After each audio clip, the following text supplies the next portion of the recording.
Getting started with Delta blues doesn't need to be complicated. So many players, like I used to, think that they need to dive right into things like Robert Johnson stuff in order to play real Delta blues, and that can work and you can get there, but there's so much standing in your way that you might get frustrated and quit, and we don't want that. So in this lesson, I'll show you how to build genuine Delta blues skills, starting with just a few simple moves that you can start using and play Delta blues today, not weeks from now.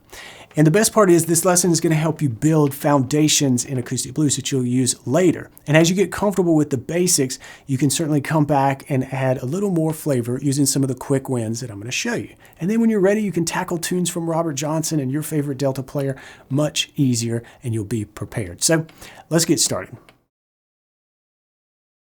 Let's start with something that gives you that bluesy sound right away, a simple riff.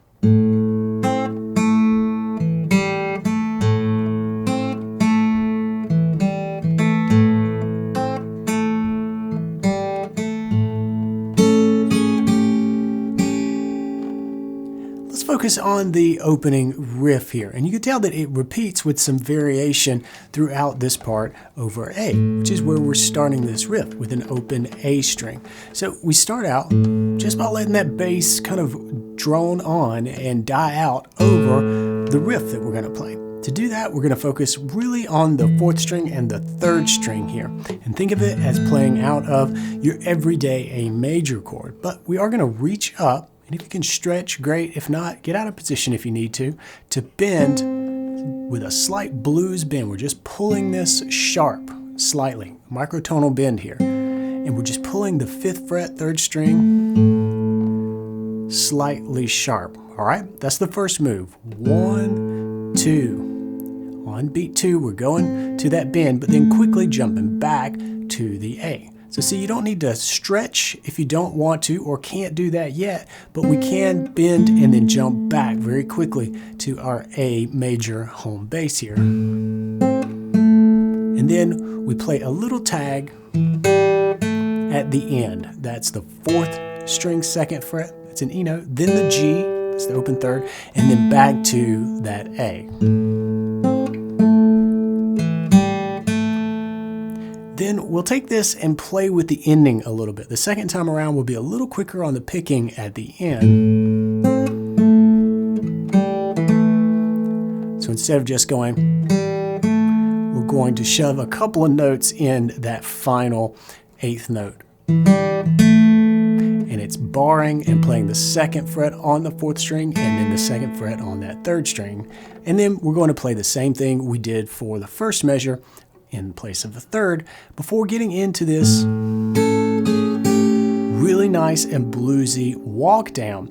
I'm holding the chord, that A major shape here, just barring across the 2nd fret, strings 4, 3, and 2, but I'm reaching up to what's called the long A and playing the high A on the 5th fret of the 1st string. Now, if you can't make that stretch yet, then we can also get out of position and just fret that. But remember that trick of just going back to our home bass, because we are landing on this A chord. And we're just walking down on that 1st string from the 5th fret to the 4th and then to the 3rd. That gives us an A7. And it's a really good way to kind of pull us forward in the progression, that A7, especially with these brush ups and that strum, that pulls us to the chord change, which is where we're going. But let's hear this first part all together.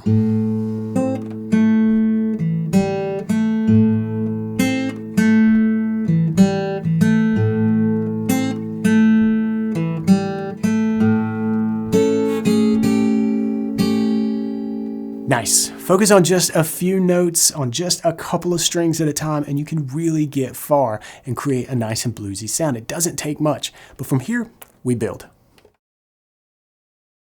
So now we need a few quick wins, but we're going to layer those quick wins on top of a nice bass thump.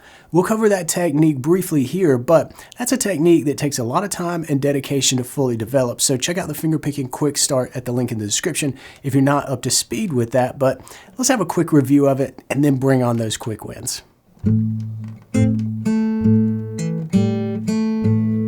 All right, so we can really add some weight to this riff by getting that thump going, and that's happening on the 5th string open, and I'm playing along with the quarter note pulse here, and I'm making sure to use a palm mute to keep that dull, thuddy, thumpy sound going here. And the cool thing is, we can play our riff as usual here while keeping that going. Even move into the D7 chord, just switch the bass to the 4th string, or if you're feeling adventurous, hook your thumb over the top of the fretboard and play the F sharp on the 6th string. That really adds some nice weight to the D7 chord. Now, a couple of moves while we're here in D7 that I love to do that fit the definition of quick wins. Whether you play your D7 this way with the thumb or thump along on the 4th string, watch this.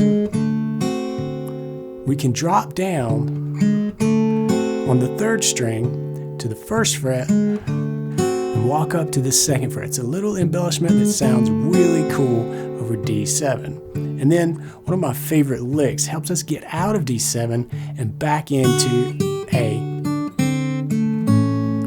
Let's have a look at that again. I'll go back to D7. So what I'm doing there is playing this lick by playing the 1st string at the 2nd fret. That's under this D7 chord, F sharp, sneaking up to the G, and then hammering quickly from the F to the F sharp. So we're kind of just encircling this F sharp here.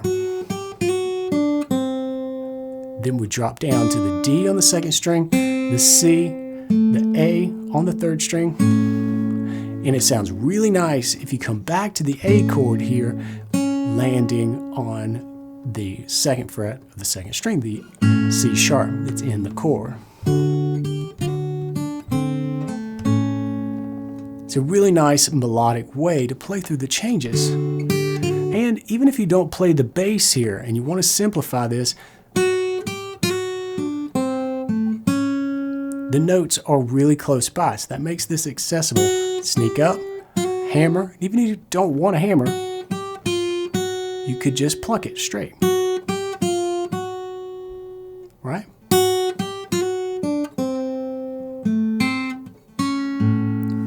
Handy little lick to have, and sounds great as a transition back to A. To me, these small moves really make a big difference in your playing. They work in so many different contexts in the blues, and they definitely help to dress up your sound. So let's start bringing some of these elements together. As I play through this performance example, keep your eyes and ears out for the elements that we just covered. I'll play through the progression once, nice and easy, and then on the repeat, I'll add a few of the extra quick wins just for some fun.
When you start with these simple moves and build from there, Delta blues is within reach. It's not about complexity, it's about getting the right pieces to fall in place.